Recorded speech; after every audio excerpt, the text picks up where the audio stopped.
Lok Sabha speaker को लेकर सरकार और विपक्ष के बीच टकराव बढ़ गया है। एनडीए प्रत्याशी ओम बिरला के खिलाफ आईएनडीआईए गठबंधन ने भी अपना उम्मीदवार उतार दिया है। फिलहाल अब स्पीकर पद के लिए आज सुबह 11 बजे वोटिंग होनी है। ये रिपोर्ट देखिए।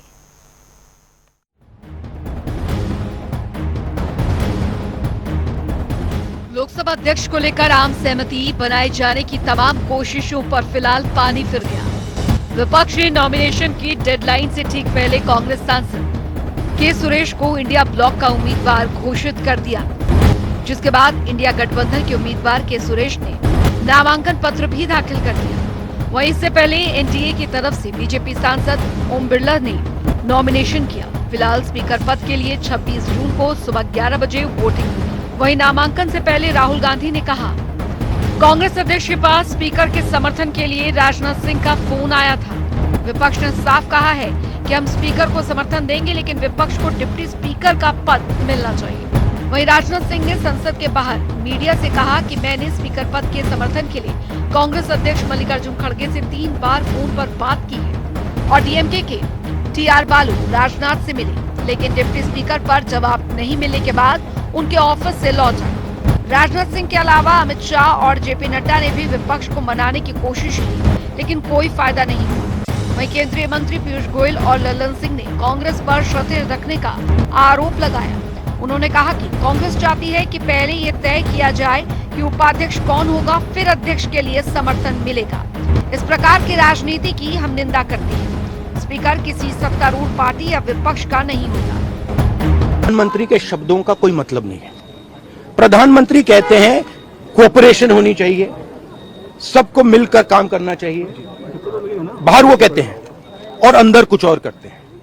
और हमारे लीडर को कहा गया कि कॉल रिटर्न होगा, अभी तक कॉल रिटर्न नहीं हुआ है। कॉल बैक नहीं किया गया आपके द्वारा। राहुल गांधी जी ने कहा कि खड़गे जी ने वैसे जहाँ तक खड़गे जी का प्रश्न है, एक सीनियर लीडर है, मैं उनका सम्मान करता हूँ।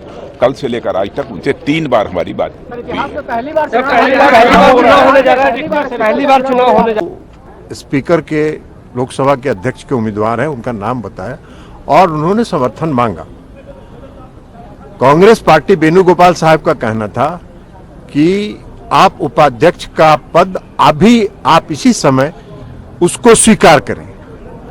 माननीय रक्षा मंत्री जी ने उनको कहा कि जब उपाध्यक्ष का चुनाव होगा तो हम निश्चित तौर पर हम सभी लोग बैठ के बात करके उपाध्यक्ष तय करेंगे, लेकिन वो शर्त पर अड़े रहे और शर्तों के आधार पर वो लोकतंत्र चलाना चाहते हैं, दबाव की राजनीति करना चाहते हैं। घटक दलों से चर्चा के बाद ऐसा तय हुआ कि माननीय ओम बिरला जी लोकसभा के माननीय अध्यक्ष के रूप में सेवा करें और सुबह भी माननीय खड़गे जी से माननीय राजनाथ सिंह जी ने चर्चा करनी चाहिए, पर वो किधर व्यस्त थे, तो उन्होंने कहा कि वेणुगोपाल जी आपको बात करेंगे।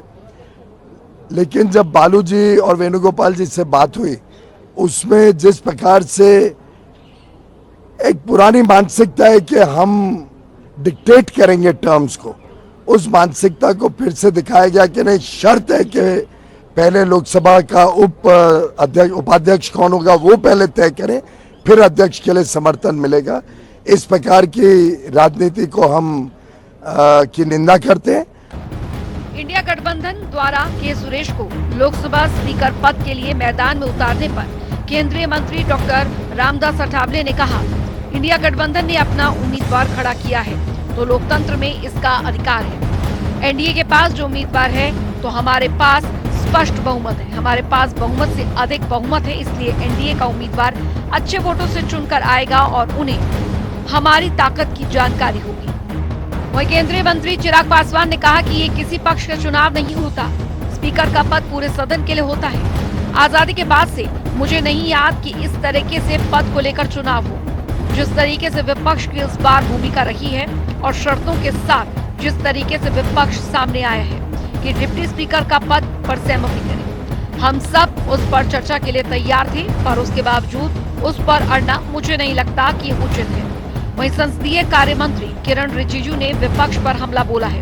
उन्होंने कहा कि स्पीकर का पद किसी पार्टी का नहीं होता। अगर स्पीकर पद के लिए चुनाव हो रहा है तो ये अफसोस की बात है। वहीं बीजेपी के राष्ट्रीय अध्यक्ष और केंद्रीय मंत्री जेपी नड्डा ने कांग्रेस पर हमला बोलते हुए सोशल मीडिया एक्स पर लिखा कि कांग्रेस की सोच में, उनकी कार्यशैली में प्रजातंत्र की कोई गुंजाइश ही नहीं है। आज तक कभी भी लोकसभा के स्पीकर का चुनाव सशर्त हुआ है। ये विपक्ष कह रहे हैं कि डिप्टी स्पीकर तय करो, तब हम स्पीकर को समर्थन देंगे। ये वो कह रहे हैं जिन्होंने तेलंगाना में स्पीकर और डिप्टी स्पीकर दोनों अपने बनाए हैं। कर्नाटक में इनका ही स्पीकर और इनका ही डिप्टी स्पीकर है। पश्चिम बंगाल में भी टीएमसी का ही स्पीकर और डिप्टी स्पीकर है। ये ऐसे लोग हैं जो दोहरे मापदंड में जीते हैं। और स्पीकर किसी एक पार्टी का नहीं होता है।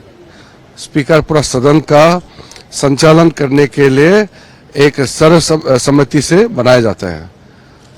कांग्रेस पार्टी ने अगर स्पीकर पद को चुनौती देने के लिए नामांकन पत्र बढ़ाया है तो ये अफसोस की बात है, क्योंकि आज तक स्पीकर पद को लेकर के चुनाव नहीं हुआ है। लेकिन अगर विपक्षी दलों ने अगर उम्मीदवार खड़ा किया है तो ठीक बात, लोकतंत्र में खड़ा करने का अधिकार है।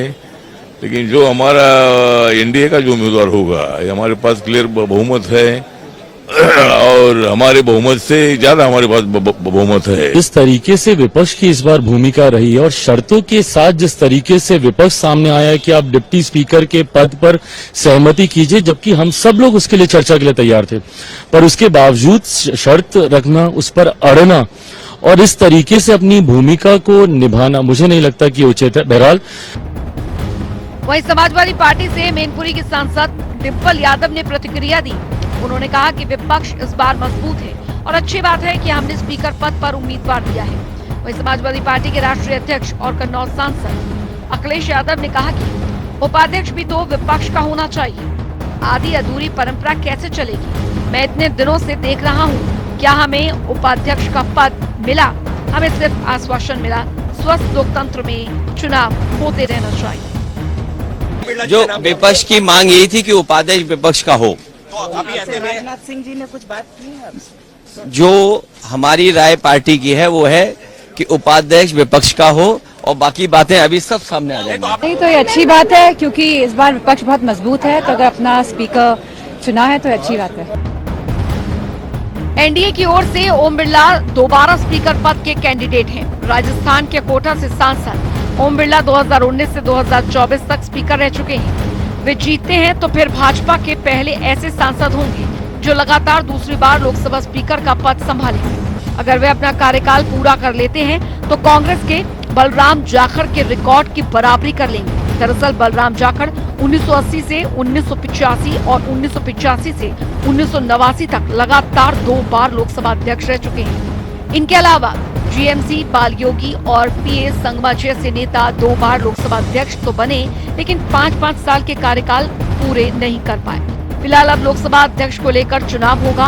72 साल बाद लोकसभा स्पीकर को लेकर चुनाव होने जा रहा है। बुधवार सुबह 11 बजे मतदान होगा इसके लिए, उसके बाद नतीजे आएंगे। हालांकि अब तक स्पीकर को लेकर आम सहमति बनती रही है। विपक्षी दल से जुड़ा नेता डिप्टी स्पीकर चुना जाता रहा है। न्यूज डेस्क, जनता टीवी।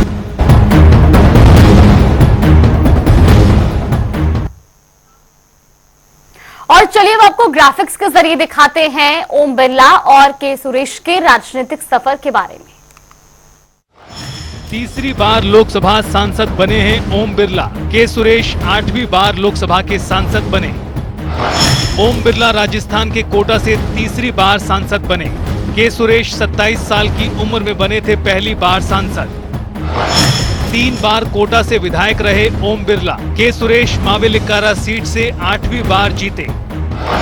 ओम बिरला की बात करें तो 1991 में भारतीय जनता युवा मोर्चा के प्रदेश अध्यक्ष बने। वहीं के सुरेश 1989 में पहली बार सांसद चुने गए। ओम बिरला साल 1997 में युवा मोर्चा के राष्ट्रीय उपाध्यक्ष बने। वहीं के सुरेश 1989, 1991, 1996 और 1999 में अदूर लोकसभा सीट से जीते।